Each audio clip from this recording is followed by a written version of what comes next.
ERCP योजना के तहत राजस्थान सरकार सपोटा विधानसभा में डूंगरी बांध का निर्माण करने जा रही है, लेकिन उसके विरोध में यहाँ के क्षेत्र गांव के लोग आज बड़ी महापंचायत की, उसमें नरेश मीणा भी मौजूद है। नरेश, ये जो क्षेत्र गांव को जो डूंगरी बांध का जो विरोध कर रहे हैं, क्या पूरा मामला है? ये 88 गांव के लोगों का जन्म मरण का मामला है। 88 गांवों के जनता को उजाड़ने का सरकार मन बना रही है। उसके खिलाफ आज महापंचायत हुई है, और ये पहली महापंचायत नहीं, इसके पहले कई महापंचायतें हो चुकी। आज ये महापंचायत निर्णायक महापंचायत होगी। मैंने एक कमेटी बनी हुई है क्षेत्र गांवों की, अंतिम फैसला कमेटी का होगा।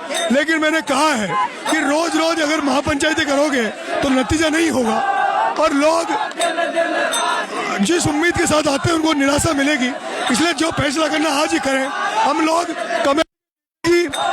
कमेटी के निर्णय की वेट कर रहे हैं, कमेटी क्या निर्णय करेगी। मैंने कहा हम लोग रात भर रुकेंगे और सरकार को अल्टीमेटम दे दो कल 12 बजे का, उसके बाद में रेलवे ट्रैक जाम करेंगे।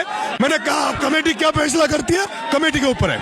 नरेश, 2 साल से भी कम का समय रहा, तीसरा चुनाव लड़ चुके और चुनाव के खत्म होते ही फिर आंदोलन में कूद पड़े।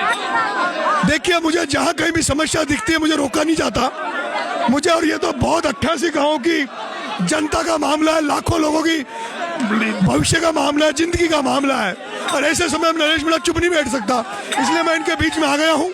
कमेटी क्या फैसला लेती है, कमेटी का फैसला सर माथे पे होगा। लेकिन अगर इन 88 गाँव की डूंगरी बांध की जनता के लिए नरेश मीणा को प्राणों के भी न्योछावर करना पड़ा तो प्राण न्योछावर करूंगा। आप यही बात अपने पूरे जो भाषण था उसमें भी कह रहे थे। दूसरा ये भी कह रहे थे कि आप गांव के लोगों से कह रहे थे डूंगरी बांध का जो विरोध करें, उनसे ये भी कह रहे थे कि आप रुकिए, रात को मेरे साथ रुकिए, कल पटरी की तरफ चलेंगे। क्या देखिए, अब ये सुबह से लोग भूखे हैं, लेकिन ये लोग खाना खाने नहीं गए। ये माता बहनें भी खाना बनाने घरों पे नहीं गई है, अभी हजारों की तादाद में यहाँ लुके हुए हैं। इससे मतलब है कि इनकी जिंदगी मरण का मामला है। अगर सरकार चाहेगी, अगर सरकार ने निरस्त नहीं किया तो इसमें हजारों लोगों की जान जाएगी। जान जाएगी, लेकिन का ऐलान कर रहे हैं नरेश मीणा। मैंने कमेटी के सामने अपना पक्ष रखा है। मैंने कमेटी को कहा कि अब यही फैसला जनता करेगी, कल ट्रैक जाम कर दो, सरकार तुम्हारे पास आ जाएगी, सरकार के पास बात करने जाने की जरूरत नहीं है। क्यों? सरकार पूरे राजस्थान को पानी देने के लिए बांध का निर्माण ही तो कर रही है, वो तो कहीं ना कहीं होगा। यहाँ पर ये अलॉट था, जहाँ इनको बनना चाहिए था वहाँ नहीं बना के ऐसी जगह बना रहे जहाँ जनता का नुकसान है। इसको चंबल पे आगे जाके चंबल में बनाया जा सकता है, जहाँ भराव क्षमता ज्यादा होगी, जहाँ किसी का नुकसान नहीं होगा। इसलिए ये लाखों लोगों की घर उजाड़ने की जो सरकार की मंशा है, जिस तरह की बीजेपी सरकार है, पूंजीपतियों के हाथों में सरकार खेल रही है। एक तरफ डूंगरी बांध के नाम पर, दूसरी तरफ चीता कॉरिडोर के नाम पर धौलपुर से लेकर 12 तक की जनता को उजाड़ना चाहती है। तीसरे दिल्ली बॉम्बे हाईवे के दोनों तरफ 2-2 किलोमीटर का कॉरिडोर बनाकर जनता की जमीनों को हड़पना चाहती है, जनता उजाड़ना चाहती है। उसके खिलाफ ये गुस्सा है जनता का, और जनता का गुस्सा आप देख लिए, रात पड़ती जा रही है, लेकिन लोग यहाँ से हटने को तैयार नहीं है।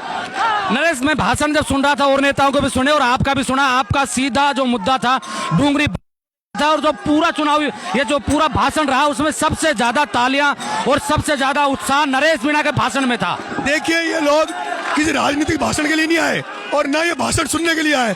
ये तो डूंगरी बांध को लेकर निर्णायक मीटिंग में निर्णय लेने आए थे, और निर्णय चाहते हैं। ये हजारों की तादाद में अभी जो लोग रखे, ये इसलिए इंतजार कर रहे हैं कि क्या निर्णय होगा।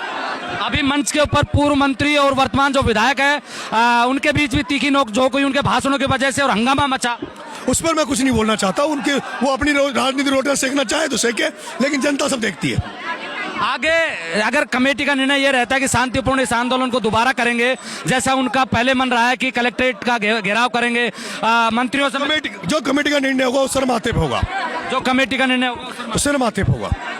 ये नरेश मीणा है, और एक बार पूरा जो उत्साह है वो दिखा दीजिए, किस तरीके का उत्साह नरेश मीणा ने यहाँ आकर जो डूंगरी बांध के विरोध में जो लोग हैं उनके बीच में उत्साह बना के रखा है। और पूरा जो भाषण था, पूरा मंच था, उसका जो सबसे आकर्षक भाषण रहा वो भी नरेश मीणा का रहा। नरेश, एक सवाल और पूछ लेता हूं मैं आपसे। आप कह रहे थे कि रात भर यहीं रुकना है, रात भर रुकेंगे या जाएंगे? मेरा तो ये मन है कि रात भर यहीं रहूं, इस खुले बादल के नीचे सर्दियों में यहीं बैठूं, और सुबह 12 बजे यहाँ से रेलवे ट्रैक के लिए कूच करें। मेरा ये मन है, लेकिन कमेटी जो फैसला करेगी वो सर माथे पे। देहात ठेठ देसी भाषा का इस्तेमाल कर रहे हैं और उसी भाषा में ना आपके पास में कुर्ते पजामे हैं 3 चुनाव लड़ने के बाद भी, और उसी भाषा में उन लोगों के बीच में घुलने मिलने की कोशिश करते हैं। देखिए, जनता उसी को पसंद करती जो सीधी बात करता है। जनता को टालम टोल नहीं चाहिए, जनता को भाषण नहीं चाहिए। जनता खूब भाषण चुनाव में सुनती है, एक आंदोलन एक क्रांति है।